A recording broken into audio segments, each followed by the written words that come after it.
So this was a coordinated effort between the MPP's office, the MP's office, the mayor's office, my office. So we were trying to get the stakeholders all in the same room at the same time, hearing the same message from the IRCC.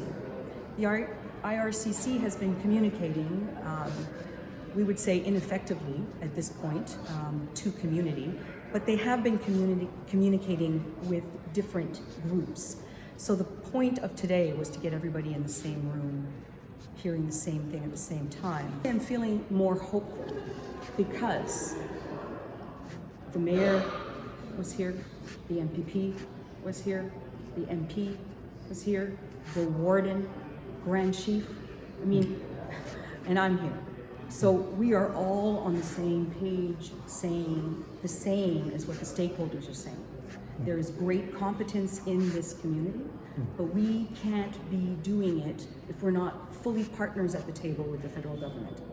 Cornwall has been an incredibly welcoming community and a very supportive community to meeting the needs of asylum seekers in Canada. The stakeholders here today continued to communicate an engagement in that and a willingness to lead in that space. They did raise concerns and flagged issues that they want us to be aware of and looked for better ways that we can work together going forward, and that's why we're here today. Well, I think that was one of the concerns that were raised today clearly by the stakeholders that were present in the meeting was a feeling of not having advanced sort of knowledge of what may be happening and expressing the value that would have come from being able to plan better from the get-go. And I do think, as a takeaway, that is something IRCC has committed to working on, is how do we strengthen the communications with local service agencies and the community. I said that the meeting really should have been maybe back in July when the contract first started at DEV, but here we are 7 months later. The meeting happened, they've heard the views, and I think one of the things our responsibility is as local officials now is, you've heard the problem, you've heard the local context, what's going to be the actual change here? I think we need local direct IRCC resources on the ground to be a pinwheel. I've made that very clear for the last couple of weeks. So a meeting is not an outcome.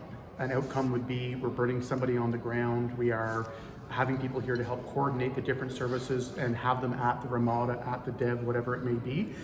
So I think they've heard the context, and I think the next step is now being a bit more forceful and pressure to say, okay, you've heard us, what's the resource, what's the plan to actually address this? I've said in my statement and repeat every time that it is setting these individuals up for failure. I think people have a compassion when they are coming from war-torn countries, natural disasters, circumstances that have shattered their life beyond their control, political, weather, whatever it may be. There's an empathy to come and say we have a role to play, but it needs to be orderly and it needs to be set up in a way that they can lead to success. They can arrive here, get a work permit, they can get stability, they can get connections. The number of comments I've heard from the area, local businesses, we need labor. So if they arrive here, let's get work permits, let's get a coordinated local process, IRCC led, to bring all these services together to help give the individuals a second chance, like giving them a quick chance to get stable and get on their own path to their betterment. And it's a win-win for Cornwall. They're filling labor market demands, they're contributing to the community. To be honest, it's motivated me to push the estimates even further forward and to make sure that I am heard in Queen's Park, because the worst thing that could happen is some of the local services start to slip, and then our community isn't behind the asylum seekers as much as we are. We just had a full room of stakeholders, and ultimately we're all doing what we can to help where we can, because selfishly I want them to stay in our region. We do have a shortage of people, workers, and it will help our economy here if we can convince them to not go to Toronto and stay in SDNG.